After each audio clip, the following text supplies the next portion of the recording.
Find the exact equation of line L1 that passes through the origin and makes an angle of -60 degrees or 120 degrees with the positive direction of the x-axis. So I think we need a little sketch. So get some axes involved.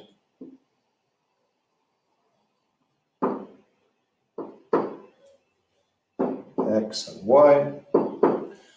And we're looking for, well, a -60 degrees down or 120 degrees up. If you think about the unit circle, or just generally how you define angles, as in the initial terminal side type thinking. Remember, the x-axis pointing in a positive direction, that's where you take an angle of 0 from. So if I go around here, that's 90. So if I want 120, I need 30 more than that. Remember, each quadrant, you've got 3 lots of 30. So it's going to be something like that. And we extend the other way. So now I'll just turn this into a bigger arrow. That is 120 degrees. And going the other way, and because we went clockwise and not anti-clockwise, this is -60 degrees. So we need to find the equation of that line. And remember, it's y equals mx plus c. We can see that, well, the fact that it passes through the origin tells you that c is 0. And then we know about m. M is tan theta.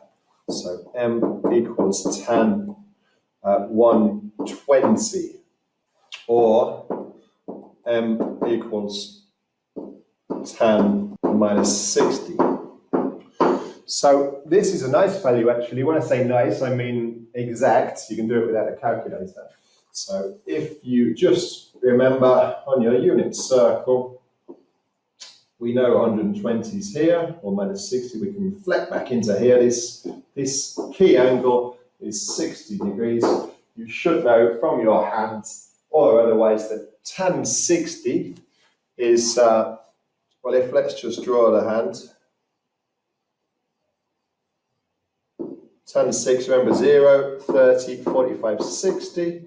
So tan angle is root left over root right, so it's root 3 over 1. Tan 60 equals root 3 over 1 equals root 3. So we can see, or actually otherwise you could use your CAST in the quadrant we're in, which is either here, or if you want to take the negative value here, either way tan is negative, right? So m equals -root 3. And the equation of the lines is just to finish part A, y equals -root 3x. Don't forget y equals mx plus c. M is tan of the angle, and the c, if it goes through the origin, c is just 0. It passes through 0, 0. Right, for part B, the equation of line L2 is 7x plus y plus 1 equals 0. Find the acute angle between L1 and L2. So 7x plus y plus 1 equals 0. So the easiest way, or probably the most well-trained way to get this gradient is just to make y the subject. So y equals -7x minus 1. So that means m equals -7. So to do this, I'm not actually going to refer back to the axes. I'm not going to draw the second line. I'm just going to refer to an important result. But of course, you could draw the lines and work it out like that. No problem at all.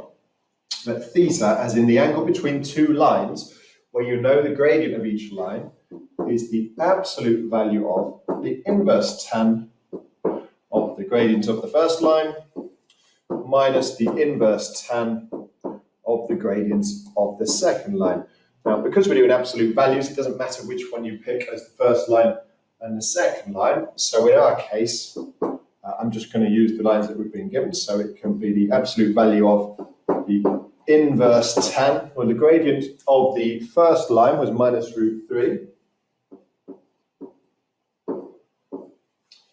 minus inverse tan of the gradient of the line we just worked out, which is minus 7, absolute value of that. And actually, we already know inverse tan of minus root 3, because if you recall, we were given the angle in the first place, we weren't given the gradient. So that can be minus 60.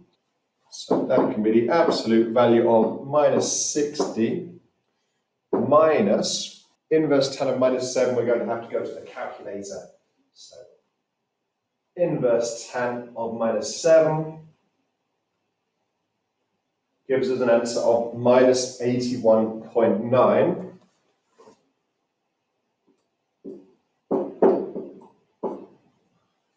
Okay, so minus 60 minus answer gives us an answer of 21.86. Theta equals 21.9 degrees. Now that has given us an acute answer. This formula doesn't necessarily have to result in an acute answer. If it didn't, if it gave you an obtuse answer and you were asked for an acute angle, you'd just take it away from 180. It's as simple as that.